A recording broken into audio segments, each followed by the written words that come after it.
نے پوچھا کہ یہ ربیع الاول شریف میں جھنڈے بعض اوقات تو ایسے بنائے جاتے ہیں جن پہ نالے پاک بنی ہوتی ہے یا کعبۃ اللہ وغیرہ بنا ہوتا ہے، ایسے جھنڈوں کا استعمال کرنا کیسا ہے؟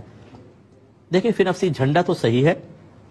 جب نبی کریم صلی اللہ علیہ وسلم ہجرت کرتے ہوئے مدینہ منورہ داخل ہونے لگے تو حضرت بریدہ اسلمی رضی اللہ تعالی عنہ نے عرض کیا، صلی اللہ میں چاہتا ہوں کہ آپ کا مدینہ میں داخلہ جھنڈے کے ساتھ ہو۔ اجازت ملی تو آپ نے اپنا امامہ کھولا، اس کو نیزے پہ باندھا، ایک جھنڈا بنایا اور اس علم کے مطلب بنا کر آپ اندر گئے ہیں۔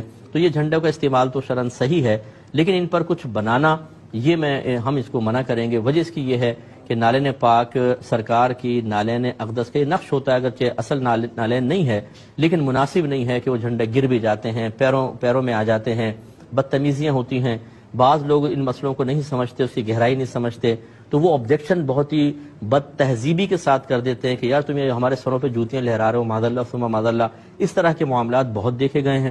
جو ہی کعبۃ اللہ کا عکس اگر بنایا، کچھ شبیہ بنائی اور وہ گر رہا ہے زمین پر اور اس کو کچل رہے ہیں لوگ، گندے میلے کچیلے ہاتھوں سے پکڑ رہے ہیں، تو یہ مناسب نہیں ہے کہ اس طریقے سے ان مقدس تصویروں کو یا مقدس مقامات کے عکوس کو اس طرح استعمال کیا جائے۔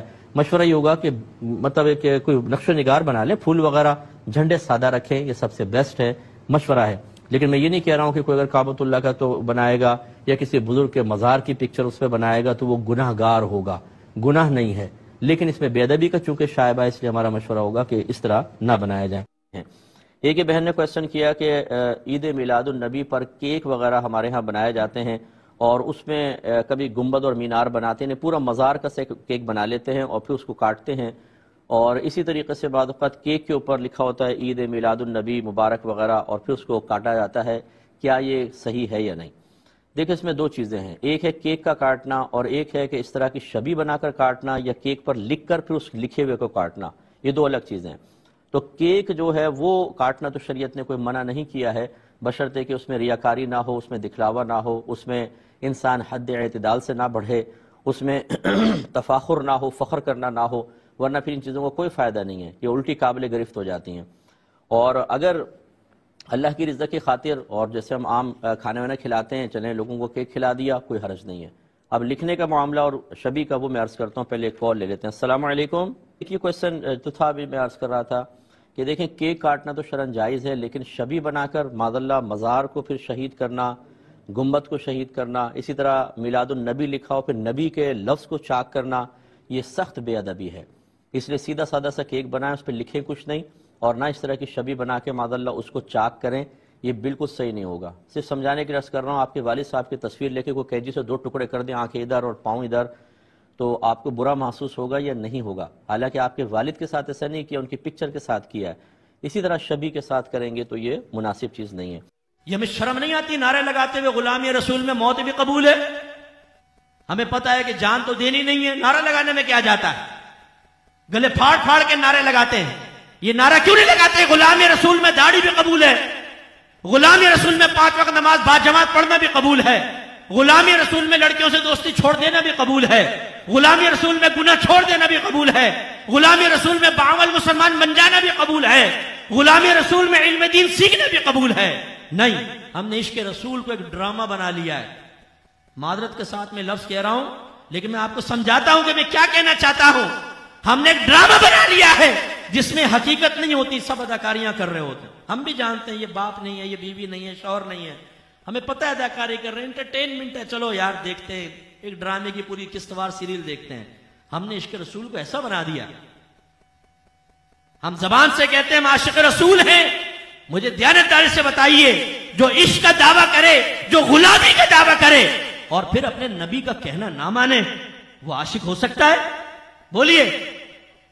مثال دیتے ہوئے مجھے شرم آتی ہے، ایک لڑکے کو لڑکی سے محبت ہو جائے اور وہ آپ سے کہے یار اس لڑکی سے بڑی پیار، بہت محبت ہے، اس لڑکی کا فون آ جائے، وہ کہے کہ آج نیلے کپڑے پہن کر آنا، اور آپ جواب میں کہیں نہیں میں نہیں پہن رہا، بال ذرا دوسرے بنا لینا، میں نہیں بناؤں گا، جوتے فلا پہن کے میں نہیں، اچھا آج رات کو آ جانا فیس بک پہ بیٹھ کے چیٹ کریں گے، بھائی میرے پاس ٹائم نہیں ہے، پھر آپ وہ بند کر کے آپ سے کہے اس لڑکی سے نا مجھے بڑی محبت ہے، عشق بہت زیادہ۔ دیانتداری سے بتائیے آپ کیا کہیں گے، یہ عشق میں سچا ہے کہ جھوٹا ہے؟ بولیے بولیے۔ اور ایک عشق کا دعویٰ کرے اور جو لڑکی کہے وہ کر بیٹھے، جو وہ کہے، اپنا حلیہ بدل لے، اپنے کپڑے بدل لے، اپنے جوتے بدل لے، یہ عشق میں آپ کو سچا نظر آئے گا کہ جھوٹا نظر آئے گا؟ بولیے۔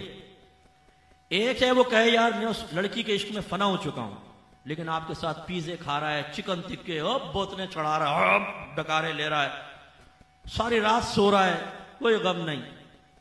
ایک کہے کہ مجھے عشق ہو گیا ایک لڑکی سے، راتوں کو جاگ رہا ہے، بال بکھر گئے ہیں، کھانا کھانے کا ہوش نہیں ہے، عجیب پاگلوں کی حرکت کر رہا ہے۔ بتائیں عشق میں کون سچا ہے کون جھوٹا ہے؟ بولیے، مخلص کون ہے؟ جو پاگل بنا وہ نا؟ اب ذرا اپنے آپ کو معائنے میں دیکھ لیں۔ نبی سے عشق کا دعویٰ، اور جب نبی کا حکم متوجہ ہو، سرکار کی غلامی کا دعویٰ، اور سرکار ہمیں حکم بیان فرمائے تو ہم اپنی زبان سے نہیں اپنے عمل سے کہیں ایک منٹ پہلے حکم سامنے رکھو، سوچیں گے، غور کریں گے، بیوی سے پوچھیں گے، باپ سے پوچھیں گے، ماں سے پوچھیں گے، دوستوں سے پوچھیں گے، کاروباریوں سے پوچھیں گے، دنیا سے پوچھیں گے، اجازت ملے گی تو نبی کا کہنا مانیں گے، ورنہ نبی کا حکم نبی کے حوالے کر دیں گے۔ یہ عشق ہے، یہ غلامی ہے۔ اب میں آپ سے پوچھتا ہوں، اگر یہی عشق اور یہی غلامی آپ کی بیوی آپ کے ساتھ اختیار کرے، آپ کا دوست یہی رویہ آپ کے ساتھ رکھے، آپ کی اولاد آپ کے ساتھ ایسا رویہ رکھے، تو موڈ خراب ہوگا کہ نہیں ہوگا؟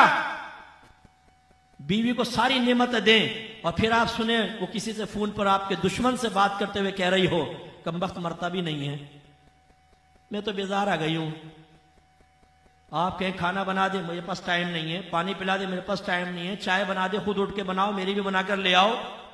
آپ کا دل چاہے گا اس کو نعمتیں دینے کو، آپ رکھیں گے اسے اپنے پاس؟ اگر آپ قدرت رکھتے ہیں تو آپ طلاق دے کے باہر کر دیں گے۔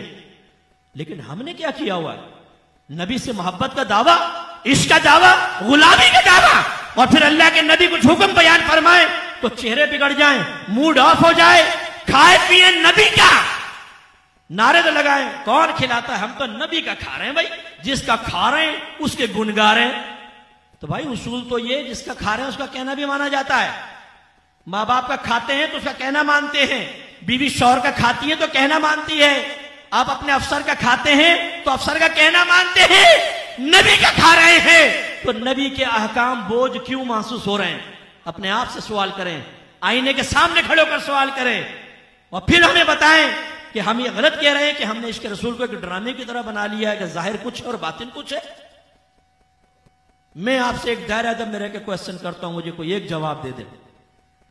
جیسا عشق ہمارا ہے آج کے دور میں کہ کہنا بالکل نہ مانو، خالی نعرے لگاؤ، صحابہ کرام میں سے ایک مثال مجھے ایسی پیش کر کے بتا دیں، ایک مثال مجھے جواب دیں، صحابہ کرام سے بڑھ کر کوئی عاشق رسول ہو سکتا ہے؟ زور سے بولیے، ہو سکتا ہے؟ اب میں آپ سے پوچھتا ہوں ان کے عشق رسول کی علامت کیا تھی وہ بتائیں۔ آپ جواب دیں گے ایک ہی بڑی علامت تھی مفتی صاحب، سرکار کی زبان سے الفاظ بعد میں نکلتے تھے، سرکار جانے پہلے قربان کر دیا کرتے تھے۔ سرکار ابھی زبان سے کچھ نہیں کہتے، آپ کے بھووں کے اشاروں سے سمجھ کر اپنے سب جان و مال قربان کر دیا کرتے تھے۔ اور ہم ہٹے کھٹے موٹے تازے کھائیں پیئیں، جو نبی کا حکم اچھا لگے، وہ یار یہ لوکی کھانا سنت ہے نا، اونٹ کا گوشت کھانا بھی سنت ہے نا، یہ سنت تو بڑی اچھی لگے، دبا کے کھا رہے ہیں جی لوکی اور کھجورے کھا رہے ہیں فلاں چیز، یہ سنت ہے۔ 5 وقت نماز بھی تو نبی کی سنت ہے، سنت فرضیہ، داڑھی سنت واجبہ۔ جب یہ آئیں جہاں پر استاد نفس اور ہمارا استاد شیطان، آپ نہیں ایسے برے لوگوں کو بتا رہا ہوں، آپ تو اچھے لوگ ہیں ان کے بارے میں کہہ رہا ہوں، وہ کہے خبردار نبی کا کھا رہے ہو، نبی کا غلامی کا دعویٰ کر رہے ہو، لیکن بات تمہیں میری ماننی ہوگی۔ ہم کہیں یا نفس حاضر لبیک، یا شیطان لبیک، یا شرم آنی چاہیے، شرم آنی چاہیے نہیں آنی چاہیے؟ دیانتداری سے بتائیں۔ میں صرف آپ کو نہیں کہہ رہا، خدا کی قسم اپنے آپ کو بھی کہہ رہا ہوں۔ میری عادت ہے میں جب کوئی بات بیان کرتا ہوں سب سے پہلے ایک آئینہ سامنے رکھتا ہوں۔ میں اپنے آپ کو کوئی بہت عالم، بہت متقی، بہت پرہیزگار بالکل نہیں، میں آپ سب سے گناہگار ہوں گا، میں ایک طالب علم ہوں، اس لیے مت سوچیے گا خالی آپ کو ڈانٹ رہا ڈپٹ رہا ہوں، نہیں، میں چاہتا ہوں ذرا شعور پکڑیں۔ خدا را یہ ہم نے کیا مذاق کر رکھا ہے اپنے نبی کے ساتھ؟ عشق رسول کا دعویٰ اور نبی کے احکام بوجھ بن جائیں غلامی کا دعویٰ اور سرکار کا کہنا نہ مانے، یہ بالکل غلط ہے۔ بات ہے کہ یہ 786 کی کیا شرعی حیثیت ہے؟ دیکھیں یہ بسم اللہ الرحمن الرحیم ہر عدد کے کچھ حروف ہوتے ہیں، ان حروف کو جمع کر کے جب بسم اللہ الرحمن الرحیم کے عدد نکالے جائیں تو 786 بنتے ہیں۔ یہ بعض اوقات ایسا ہوتا ہے کہ چونکہ بسم اللہ میں اللہ کا نام بھی ہے، اسے بے ادبی سے بچانے کے لیے عدد کو ذکر کر دیا جاتا ہے، اور امید یہ ہوتی ہے کہ اللہ تبارک و تعالیٰ جو بسم اللہ کی برکت ہے تحریر کرنے کے اندر وہ 786 سے بھی عطا فرما دے گا، لہٰذا یہ اس کا سمجھ طرح ایک طرح سے مخفف ہے۔ اب اپنے میزبان کو ہماری کیو ٹی وی کی پوری ٹیم